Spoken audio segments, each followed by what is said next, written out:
नमस्कार मंडळी, पुन्हा एकदा एका नवीन रीलमध्ये तुमचं स्वागत आहे. तर आज दादाची एक मैत्रीण आहे समृद्धी करून, तर तिच्याच घरी पूजेला चाललो आम्ही. डोंबिवलीला आलो आहे, लोढा बिल्डिंग आहे तिथेच आता आम्ही चाललो आहे पूजेला.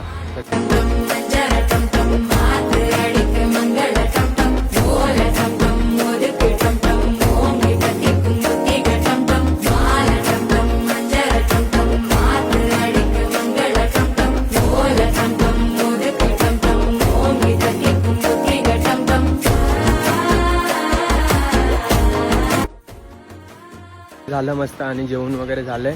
आता आम्ही चाललो ते शूटला. आमचं एक शूट आहे तिथेच चालणार आहे. आज काहीतरी स्पेशल दाखवलं तुम्हाला आम्ही. साऊथ इंडियन फूड खाल्लं, मस्तच टेस्टच एकदम मस्त होती. आपल्या युट्यूब चॅनलवरती असं पहिल्यांदाच तुम्हाला बघायला मिळतंय. तर चला आता ही रील मी इथेच एंड करतो. कशी वाटली तर नक्की सांगा, लाईक करा. जर तुम्हाला आवडली तर शेअर पण करा. आणि चला भेटूया आता अशाच नवीन नवीन व्हिडिओमध्ये. तोपर्यंत टाटा, बाय.